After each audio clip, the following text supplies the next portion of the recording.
Good morning, everyone, and welcome to Political No Brainer, the podcast where we move past winner takes all politics and into real conversation. Today, I have the privilege of being with Jackson Lahmeyer. Jackson is a national faith leader, and you've worked with Donald Trump when he opened the office. Tell me about the office he opened. It's still new. He's still a new president. He's been at it a year now or so, and the office was even after he took office, of course. I don't even think it was within the first 100 days. We're talking about 8 months now, right? Yeah, yeah. So the White House Faith Office was a campaign promise that President Trump made to pastors on the campaign trail that, hey, if you guys help get me elected, I'll do something no president has ever done, which is to start a faith office in the White House. And so President Trump, he kept that promise and then launched the faith office. It was, we're going on that 1 year anniversary of it being launched. So yeah, an infant, not only is it a part of a new administration? It's an office that didn't exist in any other prior administration. So it is brand new, doing great things to help protect religious liberty, make sure that people are not being targeted because they happen to be a conservative Christian, which was happening under Obama and Biden. And so, yeah, brand new office, doing great things, and it's an honor to be a part of it. Yeah, it's got to be.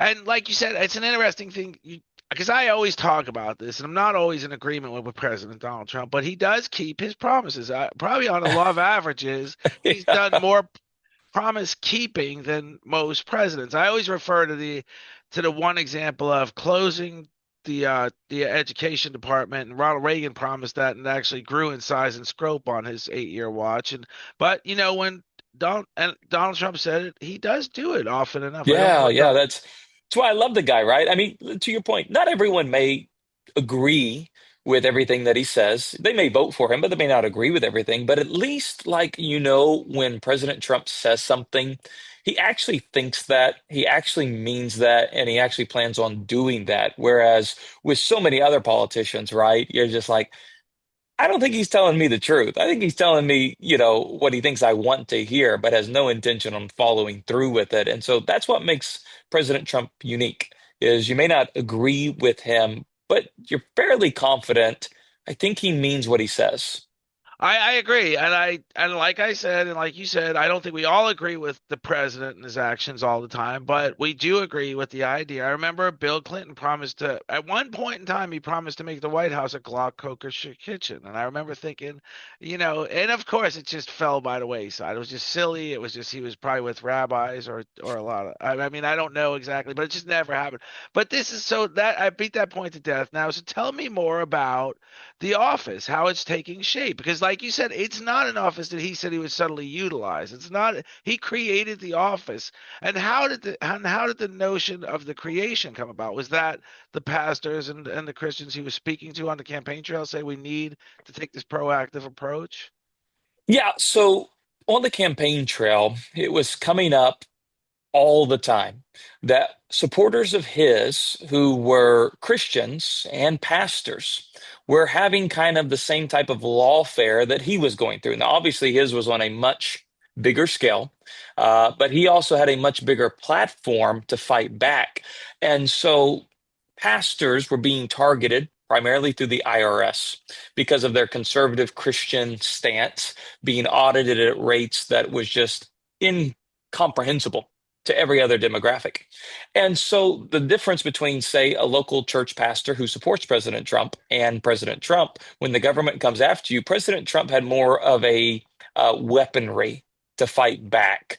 Well, a local church pastor has no real weaponry. And so all these cases began to coming to the surface of being targeted for their faith or their conservative politic.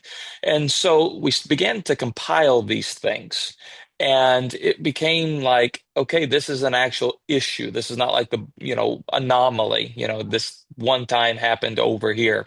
It was happening a lot. And if you go to the White House's official website, there is an entire page that is very, very long of all these different cases of the DOJ, FBI, IRS, ATF targeting people of faith, primarily Christians. And so they're all listed there. So it's not like, we're just making things up. They're all there.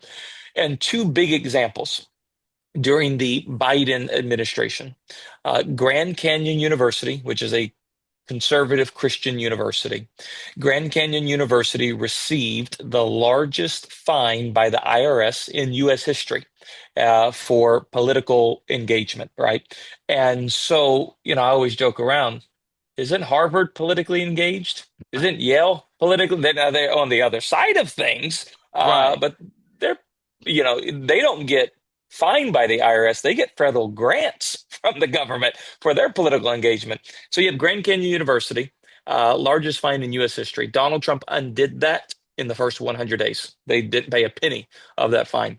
Liberty University received a similar fine, not as large as Grand Canyon University, a similar fine. Donald Trump undid that as well.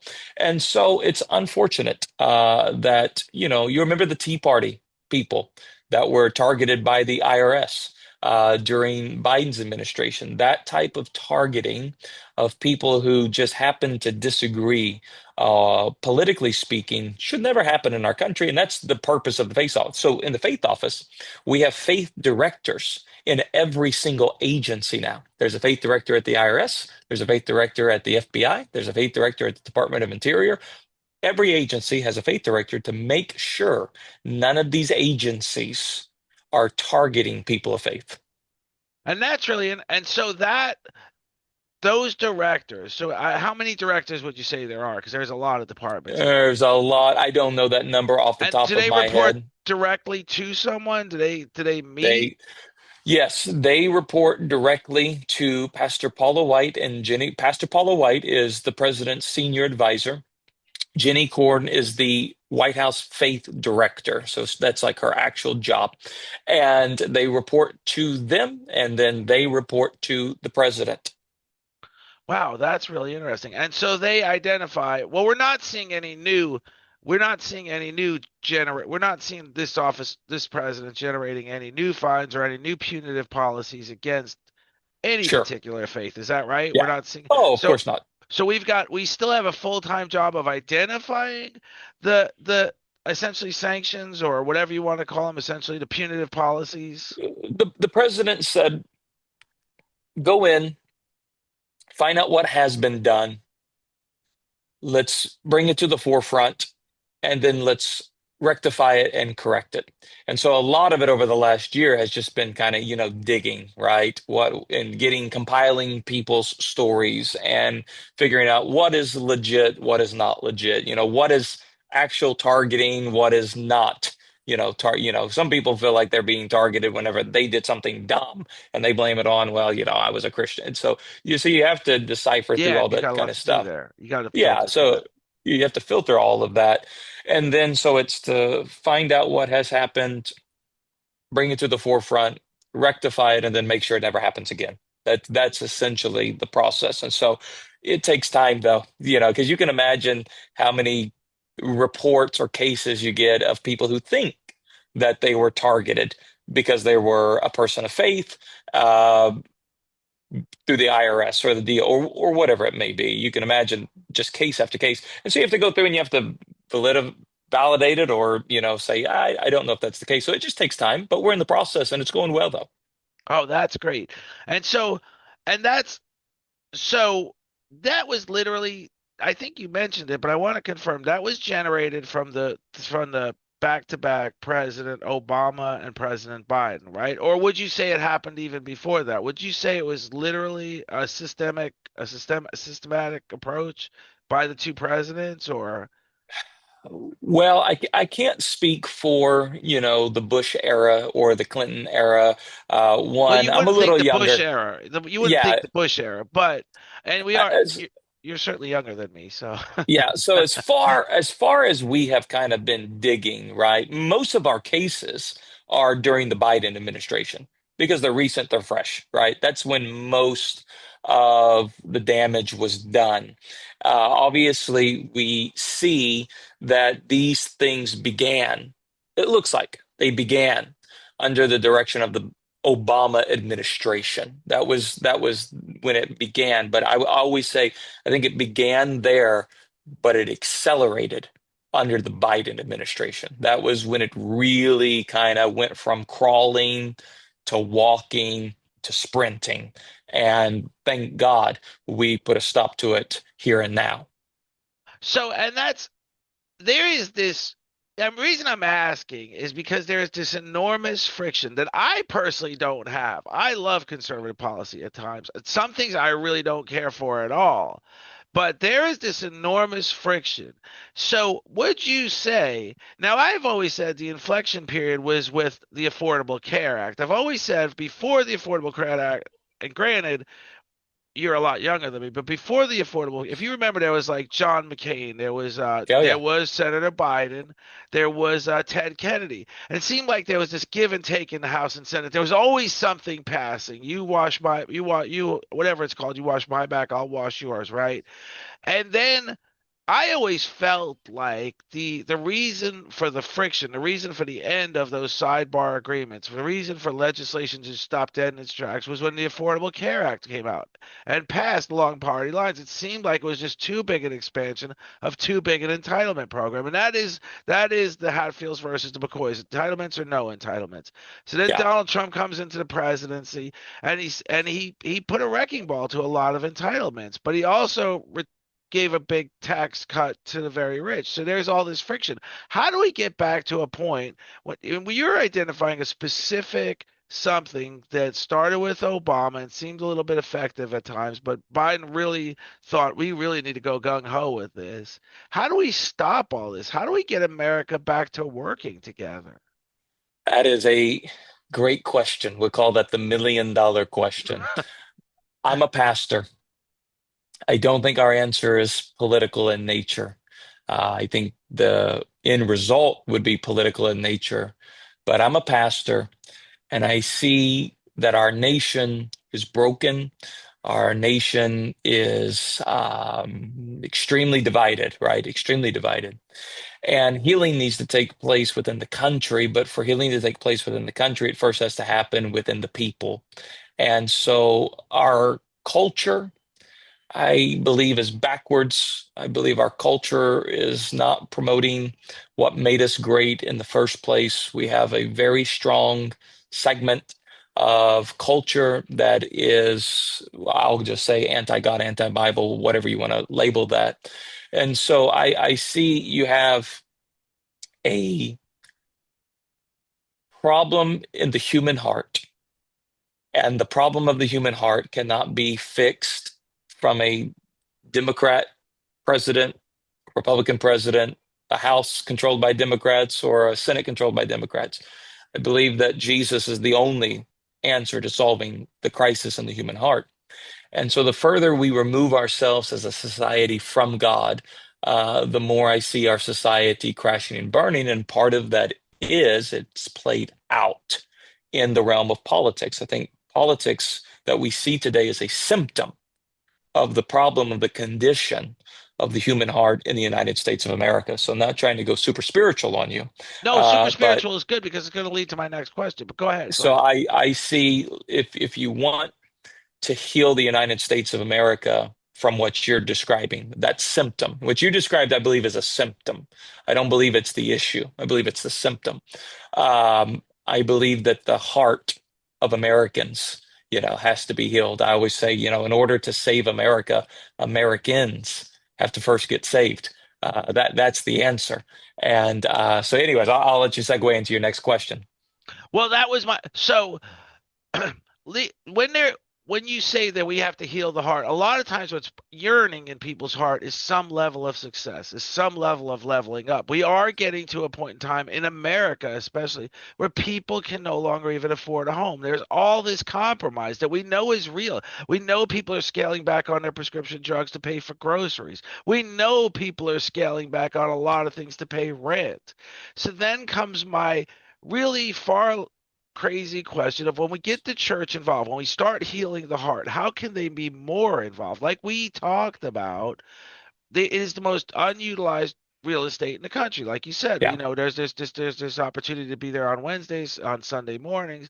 But how do we create a sense of a feeling of every day you can enter your church and get some sort of feeling of enrichment, some sort of feeling of inner peace? We have children and we don't report it. It's underreported. I know that because I reach into they're committing suicide at alarming rates. How do they get the word out that they can go to a church? It's like PTSD. Their childhood could Yeah. be part of their PTSD, that they can go to a church and maybe not, they may not be ready to receive Jesus, but they may be ready to receive some really good advice, some really good sit down with, talk to somebody really good. How do we get to that point where we open those doors wide?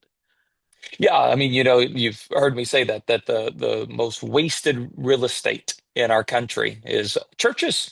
I mean, we have incredible facilities, property, parking, everything, right? We have everything, but we only use it on Sunday morning and Wednesday night. And so I believe that one, it's upon the local church. You can't do a one size fits all because every community is different, every church is different. But it's upon the local church to have opportunities or programs or events. For us, we put on a lot of community events, trying to bring people in, get them engaged. We have a lot of different programs as well, people that are struggling with addictions or people that are going through the loss of a spouse. We have these different programs that are geared and designed to help people. And so every church has what we'll call something to bring to the table. So it's like Thanksgiving, right? Everyone who's coming to Thanksgiving kind of brings something to the table, and it's a little bit different. But when everyone brings their supply to the table, everyone is well fed, right? And so within a community, I think it's good for churches to partner together to say, how can we tackle the needs of our city or our town? And because what one church may do well, another church doesn't have the ability to do. And so, but I think we have to just shift that mentality. Our churches have to be open more than for our church services that are Sunday and Wednesday, because those are wonderful, but you're usually preaching to the choir, right? Those who come to church on Sunday, I mean, Right. generally speaking, you'll always have a handful of visitors, right? But generally speaking, you're preaching to the choir. So how can you preach to those who are hurting? How can you preach to those who are in need or going through, hell and back? Well, you have to have different things that would attract them to come to where you are, or you go to them. And so that's why I think we have to be more than just the Sunday service. And you know what? We completely agree 100%. Then comes the funding, right? Is that something we could talk to that office about getting some Of course. budgeting? Yeah, I Yeah, no, mean, that's because already in the works. yeah, because when you say open those doors and you say I always refer back to my restaurant years as a manager. I was a manager, I'm no longer a manager now, but I met great kids that literally would come to work and just I would say don't even clock in, go eat something first because I know you haven't eaten since you've been here two Yeah, days ago or you haven't eaten. And how do we just to create that phenomenon that kids could go to a church, a local, just start. I know it sounds crazy. I know it sounds entirely too, I don't know, left, liberal, bleeding heart, whatever you want to call it, but go to a church and have a hot meal and sit with somebody, an elder. At Hershey's high school or Hershey's, they have what they call dorm parents. These kids are troubled kids that are finally got a place to stay, or finally learning life skills. Not every troubled child is going to get into Hershey's school.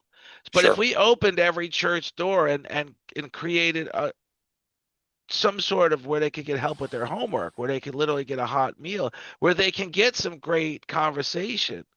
I mean, how do we get to that point? That's always been my goal is how do we reach out to more children?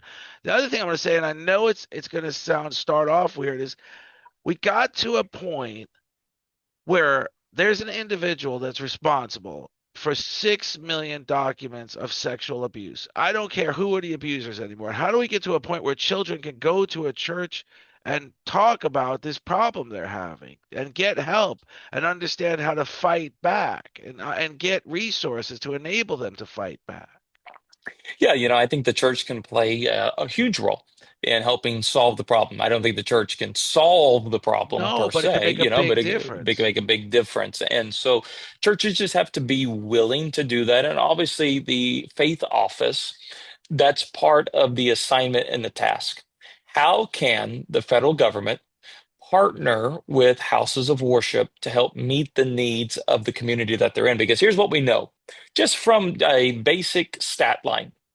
When it comes to rehabilitation of like a drug addiction, secular programs that do not involve any sort of faith or God or something like that, they have a terrible rate of keeping the person from, going back into drugs. It's somewhere around like 15%. So if you go to a secular drug rehab place, there's only a 15% chance you're going to be free of that drug addiction, meaning you don't fall right back into it.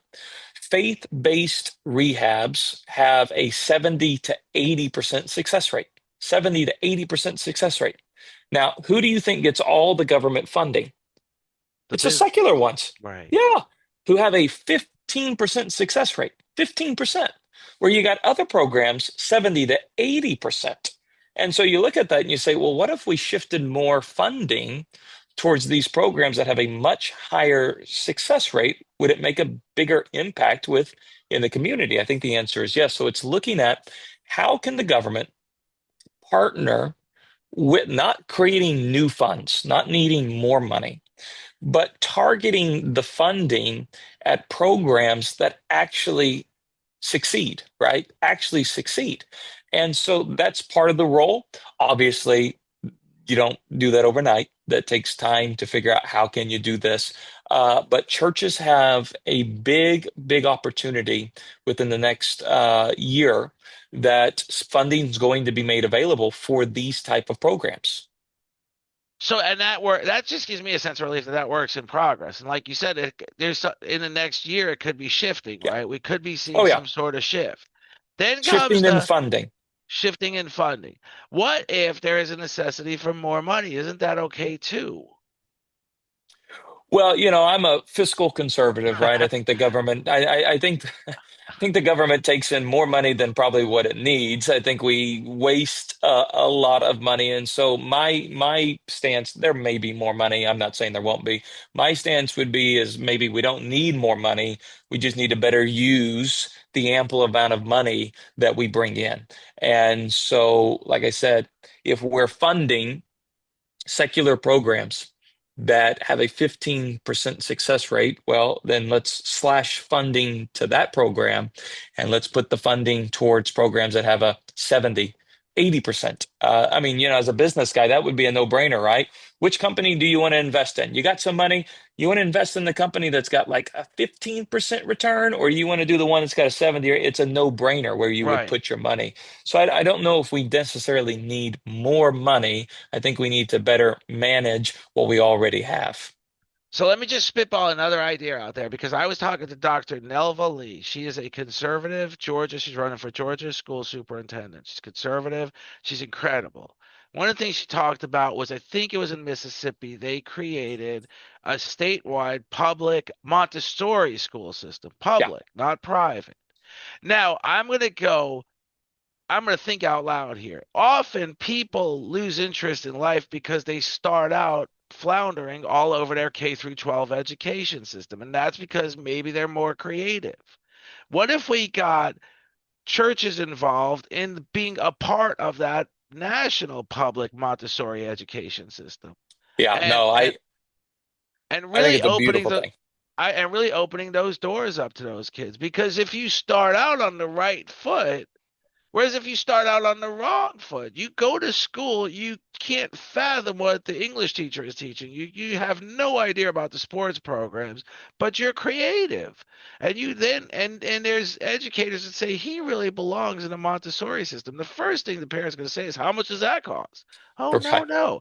Go right down the street to the church right here. They've got an incredible Montessori Yeah. public education system. And that's the ideas that are being, played around with.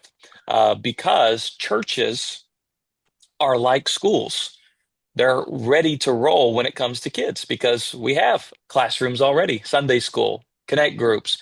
Churches have bathrooms, they have water fountains, churches have gyms, churches have parking. I mean, everything that a school needs, right? churches already have. There, you could call a church a mini school. And so being able to partner, for example, we're doing that, we're doing like a pilot thing here at my church right now with a learning center. Daycare is one of the most expensive things for families, which is one of the reasons that newlyweds and married couples don't have kids, is because they can't afford daycare. It's so expensive. And so what we're doing here is we have a learning center. It's fully booked, wait list to get in, because our cost is so much lower than any other daycare around, because the learning center doesn't have overhead. The church owns the building. The church pays the utilities. All the stuff when it comes to facilities, the church already has. And so it is able to lower the cost of daycare for parents to be able to afford it, compared to, other daycares that they have to pay rent, or they have to pay, build outs, or whatever the case may be. And so this is one of the things that churches can do, that one, you're making an impact in your community, but you're also getting kids at your church, which is exactly what you want. Sure, and what I just got to ask, this is your church, right? Do Yeah. you need funding? Or are you able to you're able to facilitate it without additional funding? So we have the funding as a church. So our church raises money for the program. But the idea is, obviously not every church is going to be able to do that. Not every church Right. is in a financial position to do it. So the idea is that there could be funding through the White House Faith Office from the federal government to these churches for these learning centers. So we're running ours. I don't take federal funding for it. We've got great donors that do that. But there could be federal funding made available to churches to do exactly what we are doing. And that way, the church is not having to put up, a lot of money to start a program, that the money would be a federal grant in order to do the program. And that's my when you say we're gonna sort of use what we have. We've closed the education department. There was a savings. Let's talk about moving that money Yep. to this program that you have in place, but you're able to facilitate it with your own funds. But then there's other things you could be doing with other funds too. So, and that's where the whole healing thing comes in. That's where the whole peace, the inner peace comes in. When you can prosper, Warren Buffett says it best. He says 300 years ago, everybody was equal, had an equal income because everybody was farmers. They all had equal skills. Today, you need a lot of skills to succeed, and we're not really empowering our children with all those skills all the time. Then comes that frustration, then comes that maybe that need for a drug and alcohol use or abuse. So if we suddenly put the horse where it belongs, not the cart before the horse, if we suddenly start talking about the things me and you are talking about in a big way or in a bigly way, I like to, then could this happen? Do you really see a day and age where this is I know you see a time where it is happening, but often I see really good things happening at a government level, and somehow they get stifled. Generally, it's because we switch gears faster than a Yamaha every 4 years. But can me and somehow ensure that this continues? This one thing we're really laser focused on one office in the White House, that they continue to do their work. Well, I would love to say, it'll be forever, that no president would ever, get rid of it or anything like that. But you obviously don't know. You don't know. And so that's why we have to do as much work as we can in the remaining 3 years that we know we have, right? So we got a remaining 3 years to do as much as we can to prove the worthiness of having this office, right? Because it is brand new, and what's the point? Why are we spending money on this? Does it do anything? And so, you got a 4 year window to do it. We got three left. Hopefully in 2028, we'll have a president that sees the value in it, and I would say the need for it, and continues it, and maybe takes it to a whole new level. But elections matter. You may get somebody in there that runs on the campaign, we're going to shut this thing down.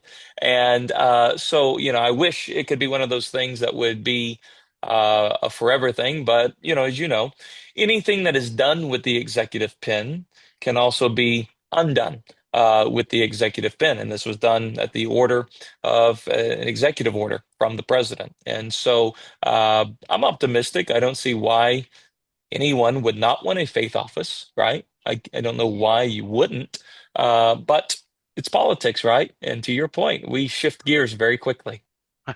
We do shift gears. And another point of mine is that the next president won't say he will not even campaign on the notion he's going to shut down the faith office. He's going to Oh, yeah. decimate it. He's going to decimate it privately.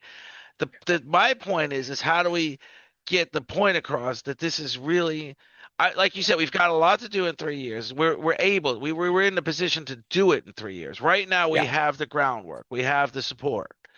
But how do we how I just want to be the one in order to anything take any brand item has to be known over time. We have to get the word out that this is what we're doing. Yeah. And here's the effect. Literally get the video cameras in there when we have a church running a Montessori school. Really sort of try Yeah. to document the success stories, even though you've only got another 3 years to come Yeah. up with success stories. But I'm just real concerned that it won't continue. There's a good chance, but like I said, that's our job to make sure that it does, right? Or you make it to where you don't have the option not to continue it. Because to your point, yeah, nobody with a functioning brain running for president would say, "I'm going to shut down the faith office." That would It's never going to happen. that's never going to happen. Now, when they get in privately, secretly, quietly, it goes away. Could happen, but we have to do our part, do our job, which commend everyone involved, all the staffers that are there in DC working every day. I'm fortunate. I work like maybe once a month, once a week. These guys are working every day, and so, but I do believe that we'll have those success stories that we'll be able to highlight what has happened, what can happen, and why it should stay. And what I would let I'm great. I want to keep you. I want to have you back on and talk about those Would love success to. stories over and over again because that's the 100% my sense of mission. It's not running for office. It's education. Yeah. However we do it, the harder we swing the bat, the more results we're going to get. The more failures we're going to get too. That's for Sure. Oh sure. yeah. Oh yeah. But the harder we swing the bat. So I'm going to go into one more thing before I let you go. But I want to talk about this because I was in your book and it says, well, let me see where I was. So without God, we are wretched. The realization should cause us to mourn over our spiritual state of being. Genuine mourning over our spiritual condition will then produce a meekness and a humility that otherwise would never develop naturally. The first three Beatitudes are all about empty, emptying yourself of yourself. So I'm going to say it because even though I know I shouldn't, there is a guy that seems to be full of himself a lot. And and have you ever, okay, so, then I'm going to continue to read because I wanted to arrive at my landing here first before I just keep reading. When you are full of you, it's hard to be filled with the things of God, such as joy, peace, and love. Upon emptying yourself of yourself, there will be a void, and something or something will have to fill that vacancy. Have you ever, has, okay, how should I say this?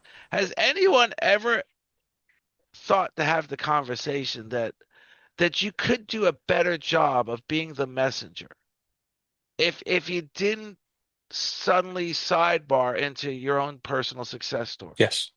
Oh yeah. Oh yeah. Yes. That conversation has been had by me and many others. And one very powerful voice being Franklin Graham. And here is the thing. Donald Trump is not perfect, to your point, but I do believe he's the perfect person to be in the position that he's in right now. Flaws and all, flaws and all. And there are some things I'm like, I wish. You wouldn't say that. I'm just like, I don't think it helps him. You know what I'm saying? I don't think it helps him. And he is not immune to God's correction and God's discipline. And it's easy sometimes for a leader, right, to become full of himself. And God doesn't compete with anybody. God doesn't compete with me, you, or President Trump. He's God by himself. And if you do not humble yourself, I have learned the hard way. God knows how to humble you. And so, yes, that conversation has been had. Sometimes you see the fruit of it, and other times you don't. It's just one of those things that we all have strong personalities that sometimes take a little while to smooth out the rough edges.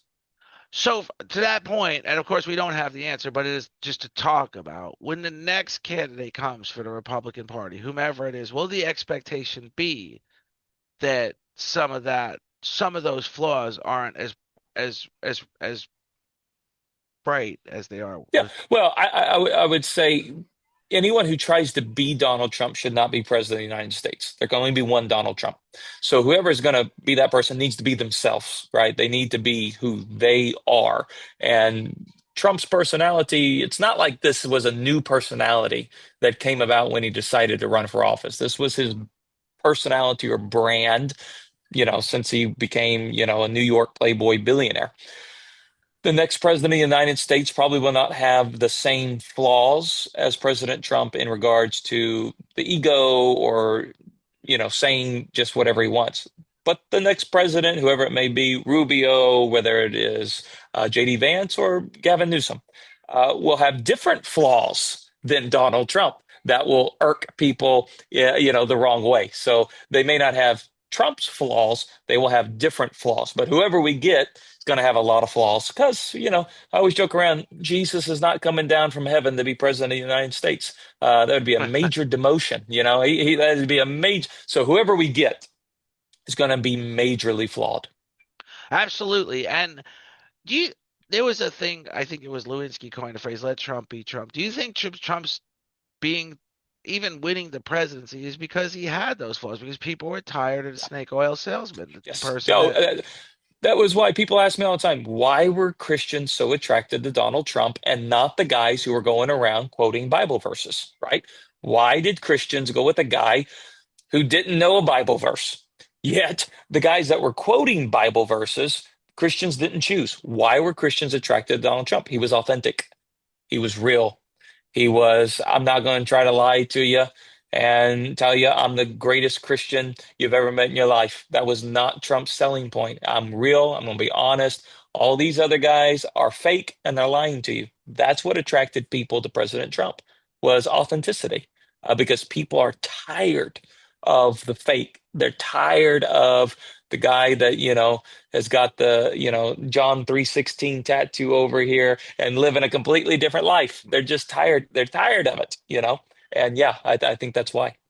so now we do have a new guy in the mix, Tellericchio, who is quoting Bible and who is winning the hearts and minds of many people.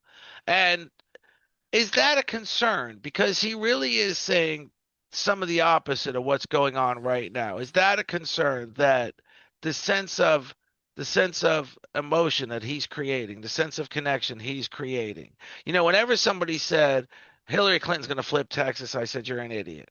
When anybody said even John Ossoff is going to flip Texas, I did say, I mean, granted it was not on this podcast, so I can't document. I said you're an idiot. It's not going to happen. But when I start thinking Tellericchio could possibly, in a small way, flip Texas, is that a concern that Of we course.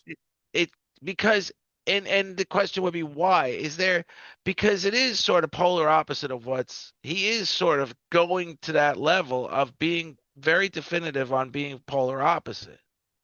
Yeah. Well, obviously, his interpretation and my interpretation of Scripture are on very opposite ends of the Bible. He may quote Scripture. I may quote Scripture. We're both saying two different things, therefore, only one can be right.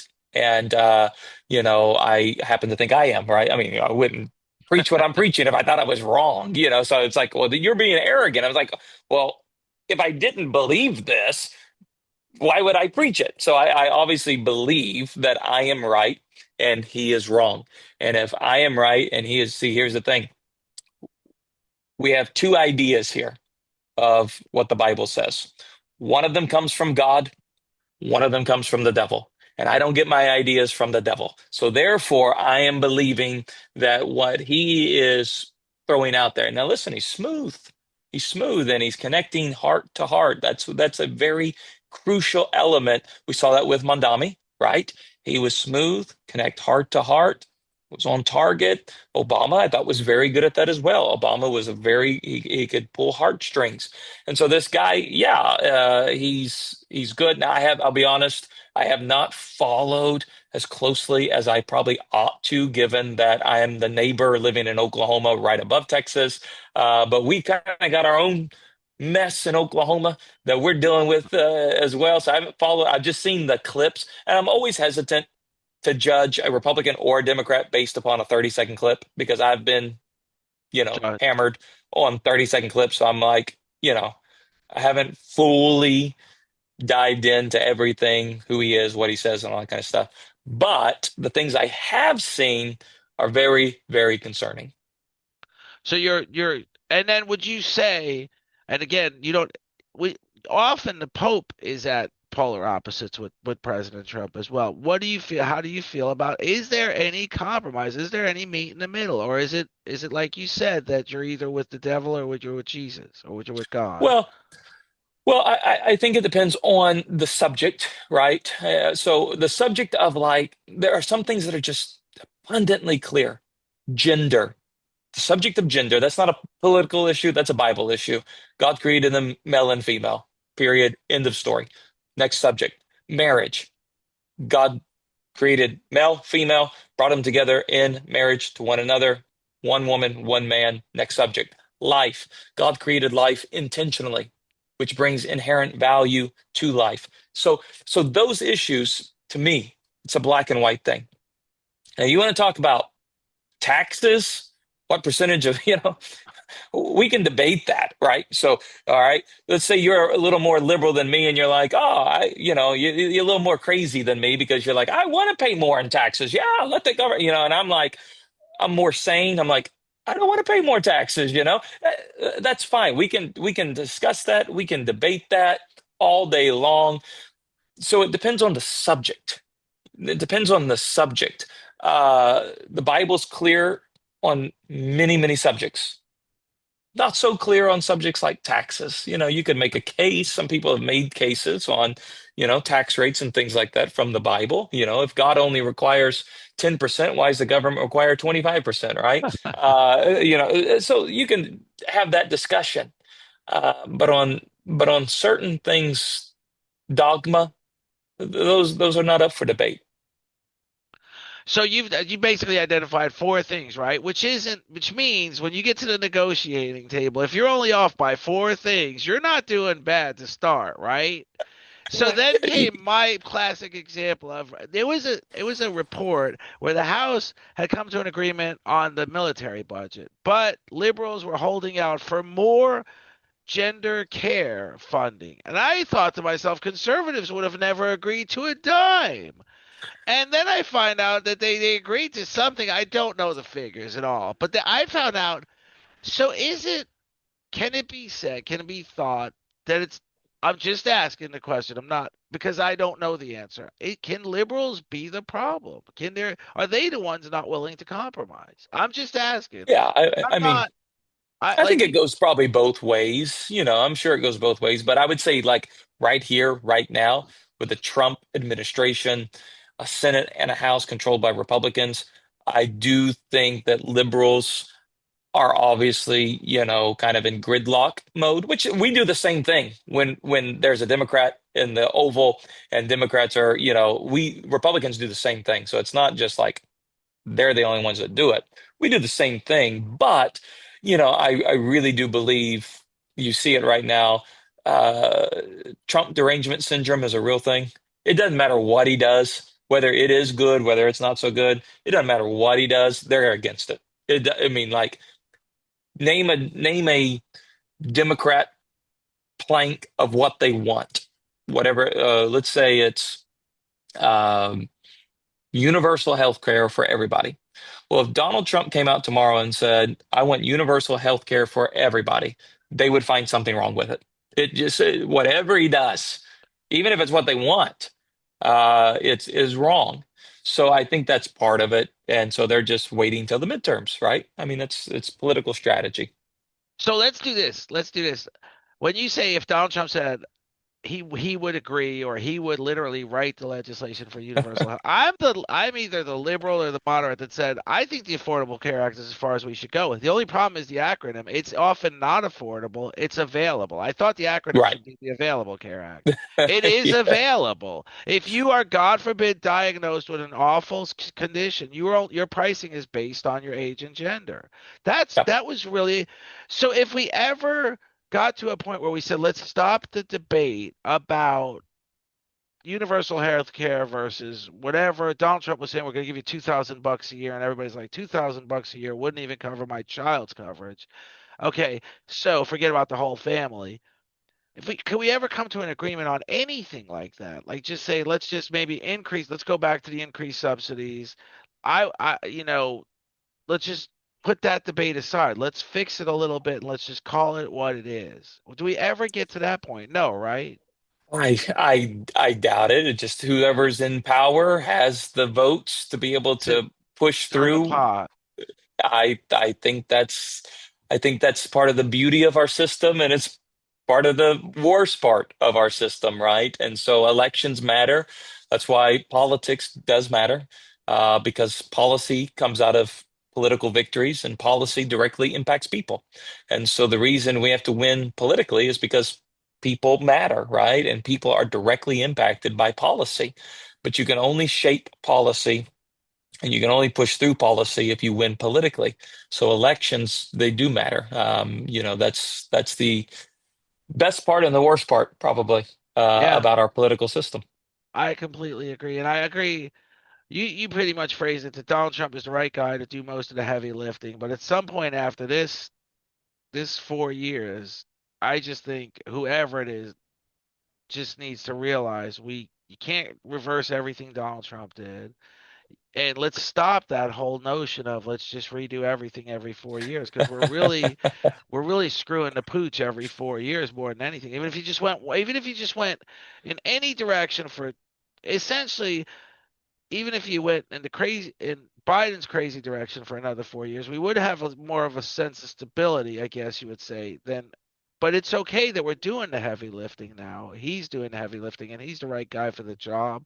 But I just hope someday we come to some sort of let's finally come together again. Yeah. Well, I mean, hey, listen, all things are possible, right? All things are possible. Maybe not everything's probable, but all things are possible. And so we'll see, we'll see what happens in 28. That's going to be midterms, obviously very important. 28, very important as well. So, we'll see what happens. So that's absolutely so thank you so much for your time. It's been great. We're going to stay in touch because like I said, I Yes. really want to stay laser focused on how the White House Faith Office is doing, and I really want to just spitball ideas to you, and if you can get them, if you think they're worthwhile, bring them to their attention over there at the White No, House, I appreciate it. because who knows what could be next. I love the idea of churches getting involved with the idea of creating a public Montessori system in their churches. That's just again one of those big, huge ideas that I don't know will ever happen. But this has been Pastor Jackson Lahmeyer, Chasing After the Wind, which is an incredible book. I love it. I just referenced it a little bit. I didn't dig too deep. I love it. It's Thank been you. great. It's been great. And I like the fact that you say the forward was written by Daryl Strawberry. I like the fact that the forward was written by Daryl Strawberry. That's pretty interesting too. You are a sports guy.